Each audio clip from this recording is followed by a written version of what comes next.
مش شرط ممكن صح؟ اوكي. هو فكر في كده، كان الموتيفيشن بتاعته عاليه جدا، هو باصص على ان بعد 3 شهور عايز يبقى الشكل اللي كان الدكتور جابه في السلايدز يبقى الفيل يتغير او يصغر او يبقى ايه. طيب ماريا واحده ثانيه عندها 2 تشايلدز، عندها ولدين او عندها طفلين، وكانت عايزه تبقى صحيا كويسه عشان طفلها او عشان ولادها. ايه الفرق ما بين الاثنين دول لو حضرتك فكرت معايا كده؟ دي افضل، دي هتحقق التشالنج بتاعها اسرع وافضل.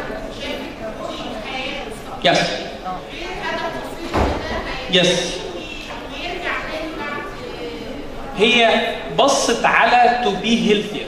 طب احنا مش عارف هنزل كام، هل ده يؤثر على الحياه بتاعتها كسيلف لايف ولا هتعمل ايه؟ ففكرت على الحياه تكون صحيه، وكانت حاطه هدف صغير ان يكون ولادها عايشه احسن.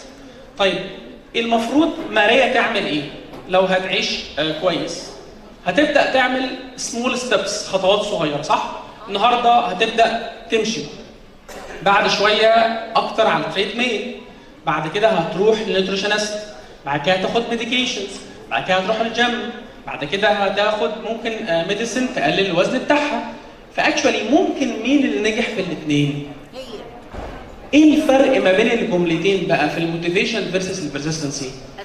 ان ده اكشولي كان عنده انيشيالي موتيفيتد، كان موتيف جدا، يلا النهارده هنزل الجيم واشتغل واروح، ان النهارده عيادتي ما جاش فيها عيانين كتير فابدا اعمل ماركتنج بلان وابدا اعمل بلوجرز واتكلم على الحاله بيفور اند افتر واشتغل على السوشيال ميديا بلاتفورمز كلها، قمت قاعد.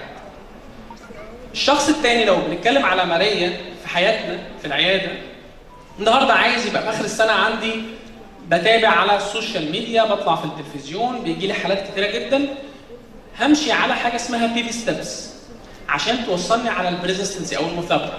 ايه فكره الفرق ما بين الموتيفيشن اكشوالي دايركت بقى ما بين الموتيفيشن والبريزستنسي؟ ان انت عندك الفيول او الانيشال ستيب، يعني الخطوه الاولى هي هايلي موتيفيتد، بس الفيول اللي هتمشي معاك دايما هي البريزستنسي. طب انا المفروض ده مصطلح انا بتكلم عنه كمصطلح، وفي الاخر هتلاقي احمد هيستارت اجين، هيبدا يقول انا محتاج بعد فتره يرجع للدكتور او يروح الجيم ولا لا، او ماريا خلاص وصلت ان هي توصل للحاله اللي هي محتاجاها. طيب الفرق ما بين الصورتين دول يقول لك ان احنا في اول انطلاقه، بصوا على السباق في الاولمبيكس، صح؟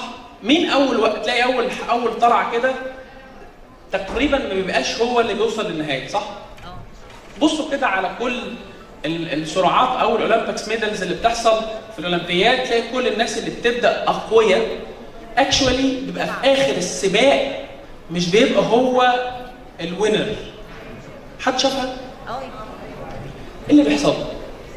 يتعب بقى اكشوالي هايلي موتيفيتد، موتيف جدا، انا عايز اكسب وعايز اعمل سبارك سريع جدا، واكشوالي بيجي في النص البريزستنسي بيقل، الراجل اللي ورا اللي عامل بلان مستمره بعد 10 ثواني هوصل لكام، بعد لفه اولى بعد لفه ثانيه.